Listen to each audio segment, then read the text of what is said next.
हम क्या कर रहे हैं? प्रजा दरबार, प्रजा दरबार से तो ऐसा डरे हुए है, आप यकीन नहीं मानेंगे। प्रजा दरबार बोल तो इधर उधर देख ले रहे हैं, अरे कुछ बोल दिए तो कुछ गलत निकल जाएगा क्या। तो अल्लाह का फजल है, आप डेली एक 200 आदमी से बात करने का इत्तेफाक हो रहा। छोटे छोटे मसले है साहब, बड़ा भी नहीं है। किसी का लाइट बाकी है, लाइट की बिल बाकी है, लाइट कट कर दिया। कल मेरे पास एक खवातीन आए, लाइट की बिल 2000 रुपये है, उसकी 15 दिन से लाइट कट कर दी है उसकी। मैं यही को पूछा, मियाँ बाजू के एक शादी खाना है राम रेड्डी गार्डन बोल के, 13 लाख रुपए बाकी है, कभी गए बाबा वहां? पूछा मैं। नहीं साहब वो जान दो ना उस वक्त, मतलब आधे घंटे में लाइट खोल रहे, मैं आऊँ पूछा, लाइट खोल दिया उसकी। छोटे छोटे मसले साहब, हम नहीं पूछ रहे, हम ताजमहल दियो बोल के नहीं पूछ रहे, हम बोल रहे गोलकुंडा किला दे दो बोल के नहीं पूछ रहे। हमारे मुसलमानों के बहुत छोटे मसाइल है। आज हम मुसलमानों की हालत ऐसी हो गई, हम जाके अगर कहीं बैठ के रोएंगे बोले तो कोई सुनने वाला भी नहीं। ऐसे ऐसे केसेस ये प्रजा दरबार में आ रहे हैं। पिछले सिर्फ 3 दिन में 20 लाख रुपए आए। कितने आए? 20 लाख रुपए। जो मैं अपील डाला था लोगों के ऊपर, मेरे कने पूरा रिकॉर्ड है। मैं 1 रुपया कभी लिया नहीं किसी का, ना मैं 1 रुपया दे रहा हूं किसी को। ऑनलाइन ट्रांसफर हो रहा, पूरा ऑनलाइन ट्रांसफर। और एक बात सुनिए आप, ये जो मैं पिछले प्रजा दरबार जो 1 महीने से चल रहा है, उसमें आप सुन के हैरत करेंगे आप। ग्रेटर हैदराबाद म्युनिसिपल कॉरपोरेशन और जो मुस्लिम डोमिनेटेड डिस्ट्रिक्ट जैसा निजामाबाद है, बोधन है, जहां जहां भी मुसलमानों की आबादी बढ़ के है, ग्रेटर हैदराबाद म्युनिसिपल कॉरपोरेशन में 75% मुसलमान सूद के जुल्म में फंसे हुए हैं। सूदखोर, या तो ऑटो फाइनेंस में लेके उन्हें परेशान है, या तो जेवर रहन में रख के उन्हें परेशान है। खाली गुलजार हाउस से लेके शाली वनडे तक जितने रहन सेंटर है, पूरे हैदराबाद में इतने रहन सेंटर नहीं है। हमारे कने पुराने शहर में जो है, अब ना कमिश्नर ऑफिस रहा, ना पोस्ट ऑफिस रहा, ना डीसीपी, यानी कोई पुराने शहर में कोई बड़ा ऑफिस नहीं रहा। अब सिर्फ रहन सेंटर रह गए हमारे कने। हर रहन सेंटर पे जाके देखो एक 50 बुरखे ठहरे हुए हैं। खाली गुलजार हाउस से लेके शाली वनडे तक मुसलमानों का लॉकडाउन में 5 करोड़ से जायद सोना रहन है मेरे भाई। ये मेरा सर्वे है, एक एक रहन सेंटर पे लोगों को भिजा के रिकॉर्ड लिया हूं। एक साहिब खैर मुझे वादा किए हैं कि लॉकडाउन फर्स्ट, लॉकडाउन 2 में जितने गरीब लोग जो 5000 10,000 का सोना रहन रखे हैं घर का किराया देने या मजबूर के में, मैं उनका सोना छुड़ाता हूं। हम सर्वे कर रहे हैं, इंशाल्लाह अल्लाह ताला उनको सेहत दे अनकरीब। बहुत बड़ा, कोई पब्लिसिटी नहीं, कोई अखबारी बयान नहीं, लेकिन खामोश खिदमत हो रही है उनकी तरफ से सोना छुड़ाने की। आप बताइए, अरे हमारे चीफ मिनिस्टर पहले ज़माने में राजा महाराजा हफ्ते में 1 आध बार 2 दिन कब तो भी बाहर निकलते, बालकनी में ठहरते महल की, प्रजा जाती घुटनों के बल ठहर के राजा को कुछ किस्से सुनाती, राजा कुछ दान पुण्य कर देते। पूरा लॉकडाउन में हमारे सरकार निकले नहीं गेस्ट हाउस से, फार्म हाउस से नहीं निकले।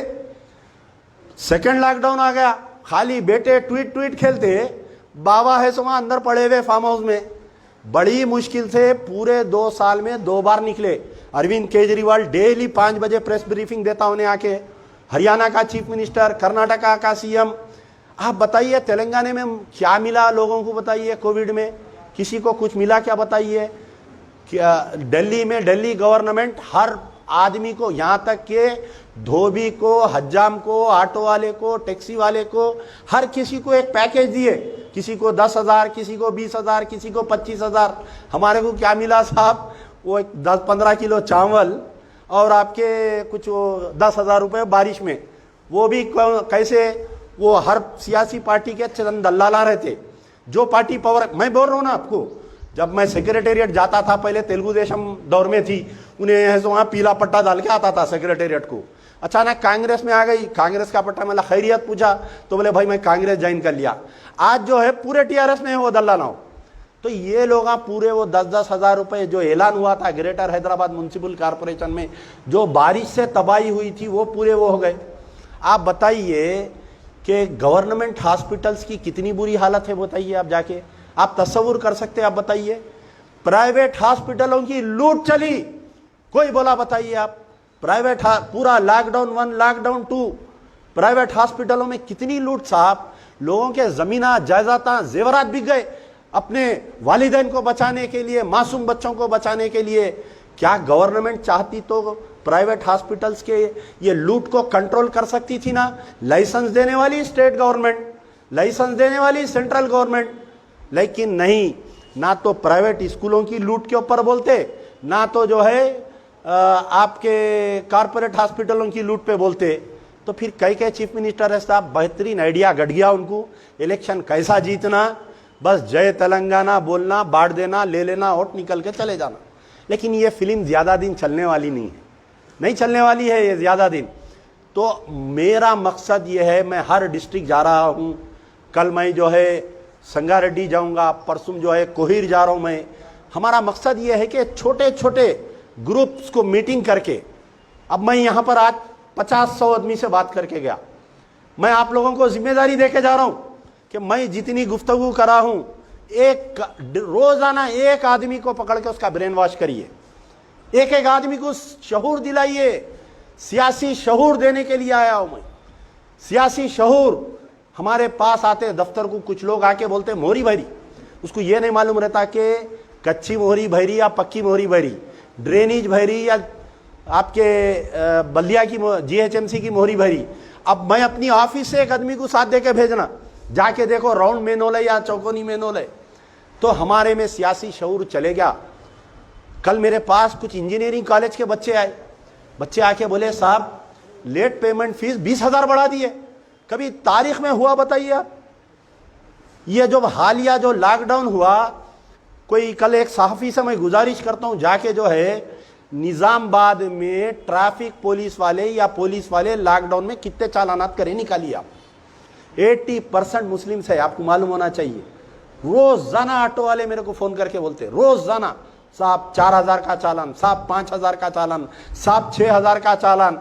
अरे जेब में दवा को पैसे नहीं है, उसकी अम्मा दवाखाने में है, ये जलील सालों को चालाना सुधरे। ये पूरे ग्रेटर हैदराबाद म्युनिसिपल कॉर्पोरेशन में मीटिंग लिए हमारे कमिश्नर साहब, तीनों कमिश्नरेट्स बैठ के रच्चा गुंडा बोले कि हम जो है 36 करोड़ रुपीस चालानात करे।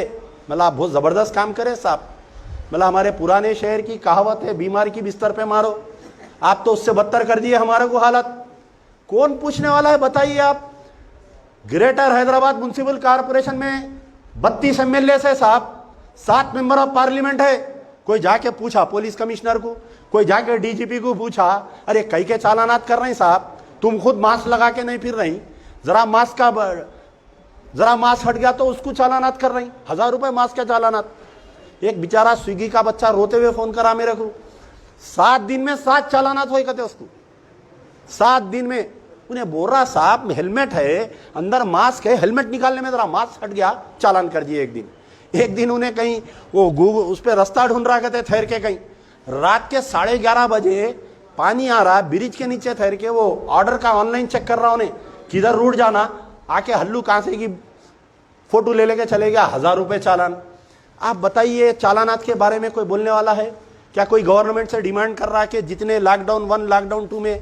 और एक काम ये की पुलिस कि सिर्फ चालानात नहीं करे, ये लॉकडाउन ब्रेक करने वालों को आपके डिजास्टर मैनेजमेंट एक्ट में केसेस में बुक किए। अब जितने भी ये केसेस में बुक हुए, ना पासपोर्ट बना सकते, ना बाहर जा सकते, जब तक वो केस क्लियरेंस नहीं हुआ उनको कहीं नौकरी नहीं मिलती।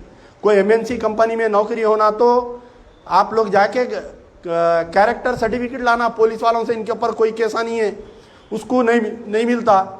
अच्छा चालानात कहाँ कर रहे हैं मेरे भाई? 1:45 होते ही सीधा SI साहब 4 जवानों के साथ एक मस्जिद के झाड़ के नीचे आके ठहर जा रहे हैं। जब लॉकडाउन नहीं था, आप लोग भी हुआ ना, या निजामाबाद में भी खुद बोधन के MLA बयान दिए, बोले कि मुसलमानों को टारगेट कर रहे हैं बोल के। इतनी तो हिम्मत करा बेचारा, बोला कोई तो बोला। तो खैर बहरहाल मेरा बोलने का मकसद ये है कि हम जो है 7 साल से देख रहे हैं TRS पार्टी को। मैं कोई TRS पार्टी की मुखालिफत करने या कांग्रेस पार्टी की तायद करने, क्योंकि एक ऐसा है एक वैसा है ना, हम किसी को नहीं बोल सकते। अपनी ताकत बनाइए, सवाल करना सीखो, सवाल करना सीखो। कहीं नहीं तो नहीं, सोशल मीडिया पे सवाल करो। बिगला गणेश MLA को अगर फर्ज करिए निजामाबाद के 5,000 लोग आज तय कर लो कि आज हम ट्विटर पे हैशटैग डालेंगे कि what happened about the Bodhan road, 5,000 आदमी अगर ट्विटर पे अगर बिगला गणेश को अगर ट्वीट करे हैशटैग लगा के बोधन रोड बोल के फोटोआं डाल के, तो बिगला गणेश पूरा भीग जाता। दूसरे दिन से रोड का काम चालू नहीं हुआ, मेरा नाम अमजदुल्ला खान रख गया। सवाल करना सीखो। मेरा बोलने का मतलब यह है कि आप में हिम्मत पैदा करो, सियासी शऊर पैदा करो। अभी जो यहाँ पर जो गुफ्तगू हुई हमारे जर्नलिस्ट एसोसिएशन साहब की, ख़ास तौर पर उर्दू जर्नलिस्ट बेचारों का तो इतना बुरा हाल रहता। अब जब से ये सोशल मीडिया आ गया तो और बुरे हालात हो गए हमारे उर्दू जर्नलिस्टों की। ना तो इनको कोई 2 बेडरूम फ्लैट में स्कीम में बुलाते, ना तो इनको, अरे यानी ये जो एक्रीडेशन जो माफिया है, ये भी एक माफिया है, ये जो कार्डा देते। आप बताइए क्या कोई उर्दू जर्नलिस्ट को एक्रीडेशन कार्ड मिलता है क्या? बताइए आप। बहुत कम। मैं समझता हूँ पूरे निजामाबाद में बन के मारे तो 10-11 होंगे जो स्टेट गवर्नमेंट से एक्रीडेटेड है वो लोग, दूसरों को नहीं मिलता। ना 2 बेडरूम फ्लैट स्कीम मिलती आप लोगों को। अच्छा, बीच में एक स्कीम आई थी, हमारे केसीआर साहब बोले हेल्थ कार्ड देता हूँ, मिले नहीं मिले नहीं मालूम आप लोगों को, क्योंकि कई जर्नलिस्ट कोविड में बीमार हुए। कोविड वॉरियर्स है साहब ये जर्नलिस्ट। हाँ, अरे 2-2 बजे रात तक, 3-3 बजे रात तक दवाखानों में मिला मैं इन लोगों को। कई मर गए। हमारे कने एक शंकर बोल के एक वार्ता का रिपोर्टर था बेचारा, इतना सिंसियर रिपोर्टर साहब, कोविड से तड़प तड़प के मरा। एक जर्नलिस्ट जो है सेल्फ मीडिया बना के मरा, वो वीडियो बनाया उन्हें, केटीआर से गुजारिश कर रहा था, उसका वीडियो आया। तो जर्नलिस्टों की ये हालत। और हमारे जो बिल्डर एसोसिएशन वाले बोले धरानी पोर्टल लेके आए, ये बेचारे बैठे बैठे। मैं खुद संगारेड्डी कलेक्टर कने तकरीबन 1 महीने से एक फाइल को फॉलो कर रहा हूँ। वो एक साहब है जो उनका इंतकाल हो गया, तो उनके 2 लड़कियों की शादी है 7 अगस्त के दिन। तो उन्होंने अपनी ज़मीन थी कुछ, वो ज़मीन बेच के वो शादी कर रही। ज़मीन खरीदे सो वाले बोले कि भाई ये धरानी पोर्टल में अपडेट हुआ तो हम आपको पैसे देते। अब ये धरानी पोर्टल एक नया धंधा है, सुनिए आप। जब तक कलेक्टर आके पंच नहीं करा आपका रिकॉर्ड वो नहीं हो रहा। 30 साल से एक आदमी ज़मीन पे है, काश कर रहा, टैक्स बन रहा, वो रिकॉर्ड में बता दिए गवर्नमेंट लैंड बोल के। अब उसकी फाइल बन गई फुटबॉल। मैं हमारे एक एमएलसी एक्स एमएलसी को बोला कलेक्टर से बात करो, पहुँच के फेंक दिया कलेक्टर उनके फ़ोन को। फिर मैं कविता मैडम को बात किया, उन्होंने फ़ोन करे, कलेक्टर पहुँच के फेंक दिया। मैं बोला नहीं, अब पठान को जाना पड़ता, दफ्तर को इसके अब जाना पड़ता, पूरा राशन पानी 2-3 दिन का टिफिन एक सतरंजी हुए लेके जाना पड़ता। मैं जाके बोला साहब फाइल होती नहीं होती, मैं यहीं बढ़ जाता हूँ। अरे नहीं जी वो है ये। मला साहब आपका क्या है, आप लिखो कमेंट भेजो मेरे में दम है, मैं सीएम से करा के लाता हूँ। तो 11 दिन के बाद में फाइल मूवमेंट में आई कलेक्टर कहने से। तो ये धरानी पोर्टल एक नया धंधा बन गया, लोगों को ब्लैक मार्केटिंग का, ब्लैक करके लोगों को डरा के, जो जमींदार लोग हैं उनको डरा के चंदा वसूल करने का ही। जो सेक्रेटेरिएट की मसाजिद के बारे में साहब टीआरएस हमारे सेकुलर चीफ मिनिस्टर साहब, ये सेकुलर चीफ मिनिस्टर साहब जब से सीएम बने 5 मस्जिदां शहीद हो गए। कितने मस्जिदां शहीद हुए साहब? 5 मस्जिद शहीद हो गए। रिसेंटली मैं एक स्टेटमेंट देखा, मोहम्मद अली शब्बीर साहब जो है महमूद अली को चोर बोल रही और इन्हों उनको बोल रही। मेरे से प्रेस वाले पूछे क्या है, बोला एक हमाम के दोनों नंगे है। बोला मैं है नहीं है, बोलो। अब मक्का मस्जिद ब्लास्ट हुआ, मोहम्मद अली शब्बीर साहब कने मैं लेके गया। मासूम बच्चों के जो वालिदैन थे ना, 1-1 महीने पुलिस कस्टडी में, पुलिस वाले टार्चर करे।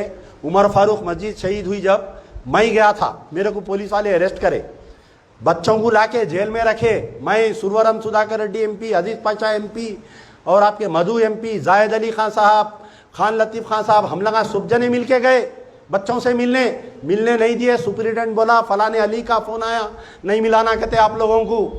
1 मैन कमीशन बैठा था एल रविचंद्र का, यूसुफ कुरैशी जब माइनॉरिटी कमीशन के चेयरमैन थे। तो बाबा आप भी कोई दूध के धुले हुए नहीं है, बहुत आ रहे निजामाबाद को, क्या बात है ज़रा पूछो आए तो प्रेस वालों को। साहब आप पावर में थे जब ये हुआ बोल के गए अमजदुल्ला खां। अब हिनू आए बेचारे, इनको इमाम ज़मीन मिस्टर इमाम ज़मीन आए। ये क्या हुआ, पहले जो है आपके कौन सी अंबरपेट की मस्जिद खाना, वो मस्जिद खाने के ताल्लुक से मैं खुद वाकिफ़ हूँ। मैं मेरे वालिद के साथ कई बार गया, उधर नमाज पढ़ा। एक मेला लगा करता था हैदराबाद के बाहर, अंबरपेट के महीने क्या थे, वहाँ गेट थी हैदराबाद के बाहर, एक मेला लगता था एक। तो हम जब भी जाते थे वो मस्जिद एक खाना में नमाज पढ़ते थे। मस्जिद एक खाना को शहीद किया गया।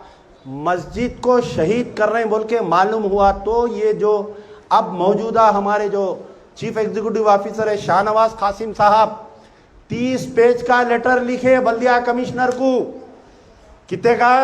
30 पेज का लेटर लिख के बोले दिस इज ए वक्फ property you can not take. तो बल्दिया कमिश्नर उनको पलटा के ये जवाब दे रहा। अब जो चीफ सेक्रेटरी है वो जब बल्दिया कमिश्नर था उन्हें जहनियत को पढ़ो, क्योंकि आई एम द इनसाइडर बोल रहा हूं मैं अंदर बैठ के देखता हूं सब चीज क्या हो रही है। तो देन म्युनिसिपल कमिश्नर ये बोल रहा कि as per so and so parliament act, parliament में एक तरमीम आई, कई लोगों को नहीं मालूम, हमारे साफी भाइयों को भी नहीं मालूम कि कल तक जो है वक्फ प्रॉपर्टीज को रोड वाइडनिंग में नहीं लेते थे, खबरस्तानों को, मस्जिदों को। मनमोहन सिंह साहब के पीरियड में एक बिल आए पार्लियामेंट में, तरमीम करे कि वक्फ प्रॉपर्टीज को भी हम जो है रोड वाइडनिंग में ले सकते, कंपलसरी रोड वाइडनिंग बोल के उसमें ले लिए, ये जो land acquisition, compulsory land acquisition. तो बल्दिया कमिश्नर एक कोर्ट करके आर्डर को ये बता रहा कि हम जो है कंपलसरी लैंड एक्विजिशन के तहत तुम्हारी मस्जिद ले रहे हैं, बोल रहा हूं। और वो फाइल किसके पास जाती साहब? के.टी. रामाराव साहब। के.टी. रामाराव साहब म्युनिसिपल एडमिनिस्ट्रेशन मिनिस्टर है। परसों बर्थडे हुई बेचारों की, मैं भी बोला हैप्पी बर्थडे। तो अब ये बर्थडे बॉय को म्युनिसिपल एडमिनिस्ट्रेशन मिनिस्टर के कोई दूध से फोटो को धो रहा, कोई जाके दरगाह पे उसके चदरा चढ़ा रहा, कोई उसके बहरहाल पावर में रहे तो सब पूरे भड़वे जमा होते, ये पूरे जमा होके करे। आप बताइए, कोई जाके ये पूछा साहब आप बहैसियत municipal administration minister road widening में मस्जिद को शहीद करने का आर्डर आप दिए ना साहब, आप फाइल साइन करें ना साहब, कोई पूछने वाला नहीं है। उसके बाद में कोत्तागुड़म में फॉरेस्ट एरिया में एक मस्जिद को शहीद कर दिए। मैं वहां पर गया, वो कमेटी वाले मेरे कने आए, आके बोले साहब वो महमूद अली साहब कने हम जा रहे। बोला मैं नहीं चलता, झगड़ा हो जाता। बोला मैं गया तो अंदर, आप लोग जाओ नुमाइंदगी करो। उन्होंने बोले 2 डेज में बना देता हूँ। बोले वो 2 डेज जाके आज 2 साल हो रहा मेरे भाई। क्या बोल के तोड़े मालूम आपको? कोत्तागुड़म की मस्जिद के फॉरेस्ट एरिया में है इसलिए हम तोड़ रहे, जबकि वहां पर एक मंदिर है बाजू, लेकिन उसको शहीद नहीं करे, उसको नहीं तोड़े, लेकिन मस्जिद को शहीद कर दिए ये बोल के फॉरेस्ट एरिया में है। 40 साल से वहां एक जने इमामत कर रही। एक बड़े मियाँ आके बोले साहब मैं 40 साल से हूं, इससे पहले क्या है नहीं मालूम, यहाँ मस्जिद है अंदर, फॉरेस्ट बाद में आया, वहां पर बस्ती पहले थी। तो मस्जिद उमर फारूक का ऐसा, कोत्तागुड़म की मस्जिद, अंबरपेट की मस्जिद, बेहतरीन प्लान हुआ, सेक्रेटेरिएट का नक्शा तैयार हुआ। जिस वक्त ये कोर्ट में ऑर्डर डाले, कोई लोग जाके स्टे लिए थे हाई कोर्ट में सेक्रेटेरिएट की डेमोलिशन नहीं करना बोल के, तो एडवोकेट जनरल कोर्ट में लाके एक एफिडेविट दाखिल करे। क्या बोल के दाखिल करे? गौर से सुनिए कि we are going to take 11 properties. क्या बोले? We are going to take 12 properties बोले उन्होंने। तो जिसमें वहां पर 8 बिल्डिंग है, ये 12 कहां से आए बोल के एक मुस्लिम वकील मेरे को कॉल करके बोले खान साहब ये कॉपी आपको भेजना, जरा देखिए। हर जगह लेके गया वो कॉपी, हर जगह लेके गया, हर मुसलमानों के बड़े लीडर को, हर जमातों को, ये आपके निजामबाद के जो वक्फ बोर्ड के रुकून है उनको तक दिया। खैर उनको तो कुछ नहीं बोल सकते बेचारे, सत्तूर मिल्लत को उन्होंने क्या सुनते, क्या बोलते, क्या जवाब देते मालूम ही नहीं बेचारों का। खैर सबको फोन किया मैं, ये बोला कि देखो साहब क्लियरली इसमें मेंशन है कि they are going to demolish the मस्जिद, they are going to demolish the मंदिर। हमको इख्तिलाफ है, मंदिर भी तोड़े हम रोके, हम नहीं करना बोले, मस्जिद भी तोड़े तो मैं एहतजाज करे।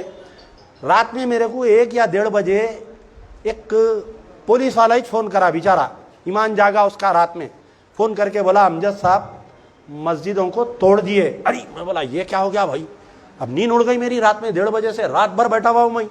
सुबह हुई, सुबह में 6:30 बजे पहला टेलीफोन महमूद अली साहब को फोन किया, तो एक बल में उठा लेते बेचारे फोन। उस दिन नहीं उठाए फोन, पीए बोला साहब मीटिंग में है, तो मैं पलटा के बोला बाथरूम में है क्या, पूछा मैं, तो बोले नहीं साहब में, मतलब 6 बजे कहीं की मीटिंग भाई, तो बोले नहीं कुछ कॉन्फ्रेंस में है। तो मैं समझ गया कि इनको इतला है कि मस्जिद तोड़े। 2-3 वक्त फोन करा, बहरहाल 9:30 बजे फिर लाइन पे आके बोले नहीं नहीं मैं मालूम किया, नहीं तोड़े, वो एक मलबा गिरा कहते बोले। फिर मैं माइनॉरिटी कमीशन के चेयरमैन साहब को फ़ोन किया, क्या नाम है बेचारे, रिटायर्ड चीफ इंजीनियर है हमारे बल्दिया के, उन्होंने बोले मेरे को भी नहीं मालूम। फिर मैं वक्फ बोर्ड चेयरमैन साहब को फ़ोन किया, कई वक्फ बोर्ड के मेंबरों को फ़ोन किया। मैं बोला नहीं, ये सबको मालूम है और ये लोग, हाँ गवर्नमेंट एडवाइजर एक एक खां को फ़ोन किया मैं। अरे मैं बोला साहब मस्जिद शहीद हो गई कहते, सब जने बोलते नहीं मालूम। मैं जाके जो है आप मेरा कंप्लेंट देखिए, सुबह में 10:30 बजे। अब मैं कंप्लेंट देने जा रहा हूँ, मैं वो दिनों में हमारे फार्म हाउस पे था। हमारी अहलिया ऊपर से देख के बोले 5 गाड़ी पुलिस है, कहाँ जा रही पूछे। मतलब अरे 5 गाड़ी पुलिस, कई खैरियत पूछा।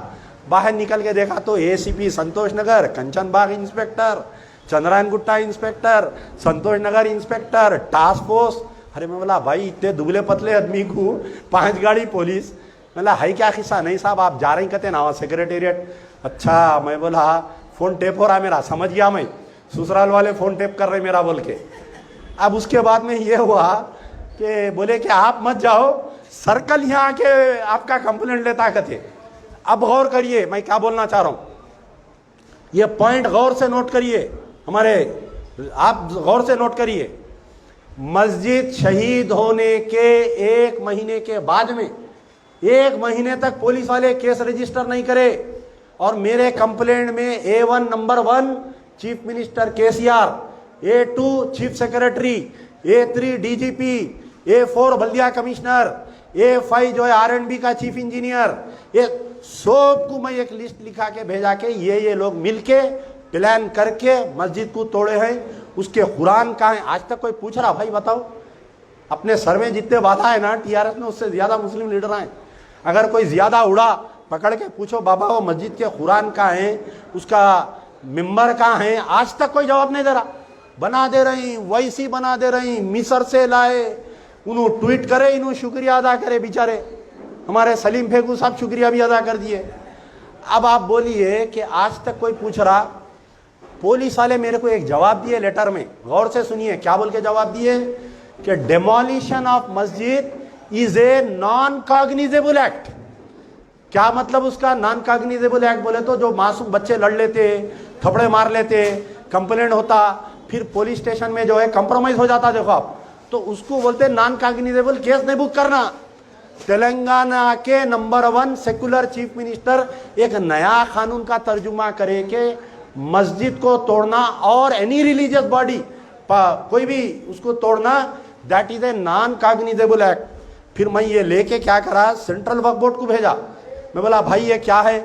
सेंट्रल वक्फ बोर्ड वाले फिर एक लेटर लिखे कि how can it be a non cognizable act, case book करो, हमारे को रिपोर्ट करो। खैर वो क्या मैनेज करे नहीं मालूम, उन्होंने भी खामोश बैठ गए। तो अब ये 5 मसाजिद शहीद हो गए मेरे भाई, एक अंबरपेट की मस्जिद, एक कुत्तागुड़म की मस्जिद, ये 2 मस्जिद, और एक आपके वो नारायणपेट का आशुर खाना। नारायणपेट का आशुर खाना जब मैं वीडियो ट्वीट करा तो मेरे को एसपी फोन करके डरा रही, मैं तुम्हारे खिलाफ में केस बुक करता हूँ। बोला मैडम तुम्हारी जितनी उम्र है मेरी उतनी सर्विस है। बोला तुम कहाँ उछल रही। बोला वीडियो है वीडियो। मैं वीडियो ट्वीट करा, बाज़ाफ्ता मार्केट यार्ड कमेटी का चेयरमैन, मार्केट यार्ड कमेटी का वाइस चेयरमैन, टीआरएस का सदर, जो साबिका में बीजेपी में एबीवीपी में था, हाल में टीआरएस ज्वाइन करा, उन्हें पूजा कर रहा साहब, पूजा करके नारियल फोड़ के 350 साल पुराना आशुर खाना तोड़े, उस पूरा रोड डाल दिया उस पे। कितने मसाजिद, कितने दरगाहें, कितने छोटे मोटे। सुल्तान बाजार पे हम जब बचपने में स्कूल को जाते थे, एक 50 दरगाह थे, चादर घाट चले गए, एक दरगाह नहीं दिख रही, रातें रात गायब कर दे रही, उसका पिलर डाल दे रही, या ब्रिज का पिलर बोल के डाल दे रही, या नहीं तो वो डाल दे रही। कोई पुरसाने हाल है बताइए? कोई पुरसाने हाल नहीं है। कोई सवाल नहीं कर सक रहा, जाके कोई सवाल नहीं कर सक रहा। अरे हमारे केसीआर साहब, मुझे हंसी आई, एक हमारे मुसलमान एमएलसी साहब है, उनकी बेटी की शादी है, 1 महीना पहले से बेचारे रुक्का हाथ में रख लेके फिर रही सीएम के अपॉइंटमेंट को। सीएम साहब अपॉइंटमेंट ही नहीं दे रही, सीएम साहब अपॉइंटमेंट ही नहीं दे रही। आखिरी में बेचारे गिड़गिड़ा के वो किसको की पकड़ के संतोष को, उसको रुका दिए तो बोल दिया नहीं आ सकते हो, कोरोना है, नहीं जी दावत में नहीं आ रही सीएम साहब कहीं भी बोल के। तो हमारे मुसलमान कायदीन का, मुसलमान एमएलए एमपीज का इतना बुरा हाल हो गया। हमारे आरमूर वाले साहब यहां पर बैठे हुए हैं। सिटिंग एमएलए आरमूर की बिल्डिंग में एक हादसा हुआ ना, आप लोगों को सबको मालूम है। कल पूरे सहाफियों से मैं गुजारिश कर रहा हूं, जियाले निजामाबाद के सहाफियों से मैं गुजारिश कर रहा हूं, इनको साथ लेके जाइए, उसकी वालदा को साथ लेके जाइए, कल कमिश्नर से मिलिए। अरे बच्चे का पोस्टमार्टम रिपोर्ट नहीं दिए, 7-6 महीने होने को आ रहा। कब हुआ वो वाकया? आरमूर में जो क्या नाम था बच्चे का, जो शाहदुल्ला बोल के एक बच्चा, और एक को बन के मार के उसको जो है मॉब लिंचिंग स्टाइल में मार दिए। कोई पूरे तेलंगाना में कोई एक मुस्लिम लीडर बताओ जो जाके उस माँ का, उस मासूम 2 बेटियां हैं उसको बेचारे को, ये अमजदुल्ला खां गया अल्लाह दिया बोल के 50,000 रुपए दे के आया। तो आज की तारीख तक ना केस रजिस्टर हुआ, ना तो उसका जो है कोई तहकीकात हो रही, वो गिरफ्तार हो, इस वाले पूरे यूपी के है, बेल पे आ जाते हैं, भाग जाते हो, मसला दफन हो जाता। कई को बोले तो एमएलए की बिल्डिंग में वाकया हुआ। वो बेचारे हमारे नागपुर का क्या नाम है वो बच्चे का, उन्हें फोन करके फारिद कादरी एमएलए से बात करा तो परेशान हो रहा उन्हें, नहीं मेरी बिल्डिंग नहीं होती जी पर रखते उन्हें। तो उसके ऊपर भी मैं निजामाबाद के सहाफियों से गुजारिश कर रहा हूँ, आरटीआई एक्टिविस्टों से गुजारिश कर रहा हूँ, हमारे वकला बिरादरी से गुजारिश कर रहा हूँ कि उस मसले को उठाइए आप लोग। तो इन बातें थी कि हम बार बार मिलते रहेंगे इंशाल्लाह। मेरा यहाँ पर भी इरादा है कि अगर आप लोग भी कोई मेडिकल केसेस है जो माशी हालत से कमज़ोर है, कोई अगर मेडिकल केसेस है या कोई ऑटो के फाइनेंस का केस है, जैसा लॉकडाउन में नहीं दे सक रही, या कोई मकानों का किराया जेन्यून केस रहना, ऐसे आप लोग आइडेंटिफाई करिए। फिर एक दिन आएंगे हम इंशाल्लाह अनकरीब, वो प्रजा दरबार में फिर से और एक प्रजा दरबार रखेंगे, उसमें हम उनका बात सुनेंगे, जो भी उनको माली मदद करना है या कोई फेसबुक के ज़रिए या सोशल मीडिया के ज़रिए, क्योंकि यहाँ से हैदराबाद आना 10 लोग यहाँ से वहाँ आना मुश्किल है, मैं एक वहाँ से यहाँ आना आसान है। इसलिए निज़ामाबाद, भैंसा, बोधन में केसेस को आइडेंटिफाई करिए। मैं आने के लिए तैयार हूँ, क्योंकि बहुत टेलीफोन आ रही मुझे निज़ामाबाद के, कई मेडिकल केसेस के आ रही। पहले एनआरआई केसेस के आ रहे थे, अब आजकल नहीं आ रही, खदामा केसेस के उसके, क्योंकि ज़रा लोग होशियार हो गए, नहीं जा रहे हैं आजकल लोग। तो ये मेडिकल केसेस है, और कोई बच्चों की स्कूल की फीसेस के कोई केसेस है जो माँ बाप फीस नहीं दे सक रही, तो हम जाके उन स्कूल वालों से भी बात करेंगे, कुछ फीस माफ़ कराएंगे, कुछ बनने की कोशिश करेंगे। ये है, अगर किसी को कुछ सवाल करना है प्रेस वालों को तो कर सकते हैं।